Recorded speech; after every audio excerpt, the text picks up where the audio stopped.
All right, so this is the next cool thing that I recently got was these full flask containers, because I got my sled underneath there, and filling up a 15-gallon tank, I think it has 15-gallon tank with 5-gallon gas cans, and no, that's not fun. Okay, so we unbleed it just to get all the air out of it. We shut it, and then I took that off. Simple as pulling the holes out. I'm actually going to raise this just so you can see the level. Actually, you know what? I should do a good maintenance thing and blow up the air filter, huh? Okay, then.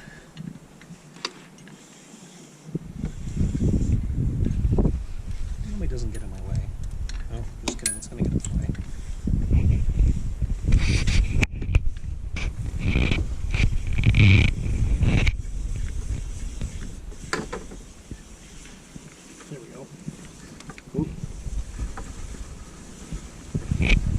Watch how fast this thing fills it.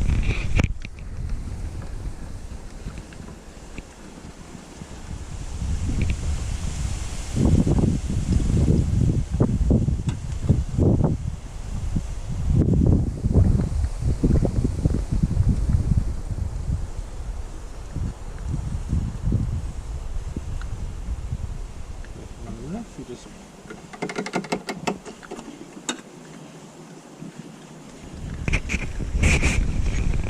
puts it back in there, put the cap back on. Like, you know, I was always thinking with these fuel transfers, I'm like, you know, I really need electric. Like, I don't want battery, I don't want manual, no, I want electric.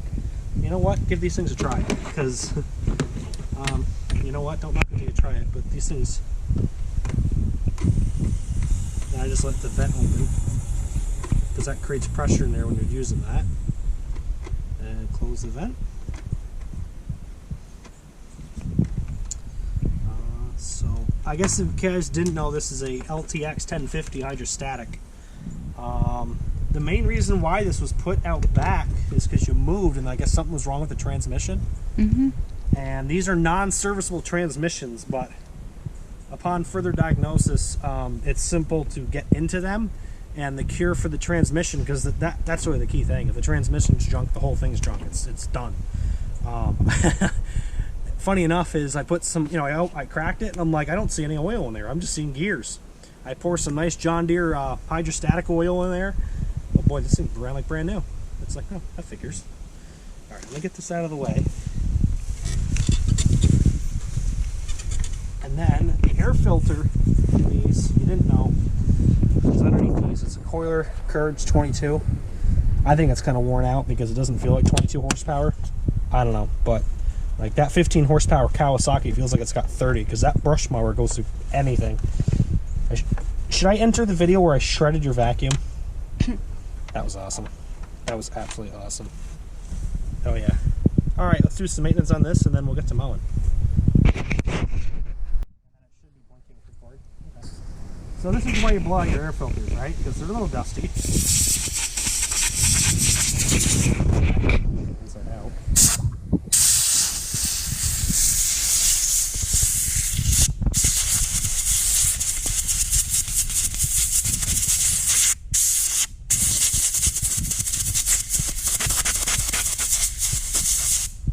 I should take that sock off. I probably can't. Well.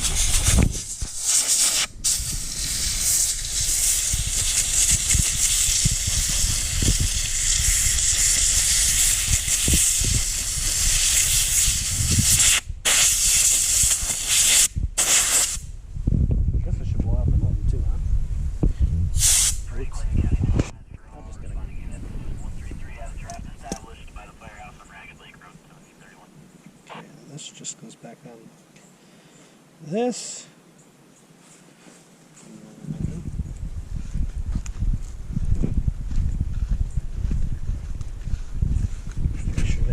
seated. I don't know why I think this is like an external cover. Make sure nothing's down in there, because that will definitely not be good on your engine. Make sure it's firmly in place. Shut the lid. Oops. It's in there. And then, okay. What? Oh. It would have shut when I shut the hood. Thanks, babe. Always keep them on my toes. Alright. Battery's not dead, it should start.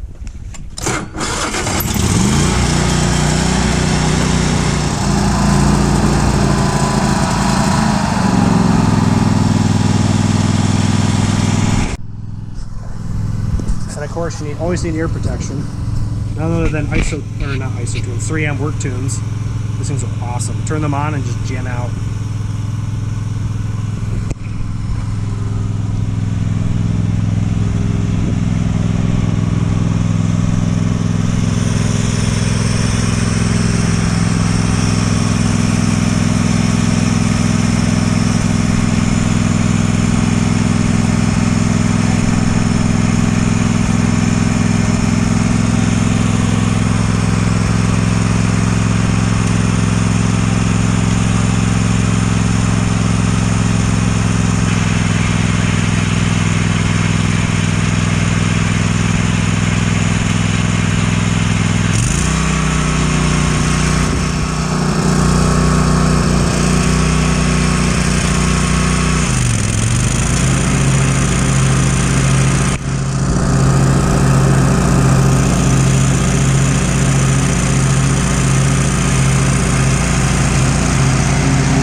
I'll definitely say that. I guess another thing with this mower, we put 3 new deck spindles on, 3 new blades, nice new tires for the hill, even though it can't do the hill because it's not good on the hill. But we put a new dash on, you know, just the sticker, and got all the stickers back on it. That's kind of coming off, but you know what? Overall, it's a decent mower, but you know, I think it'll be time to be in its retired life and it's not mowing too much. Don't you think?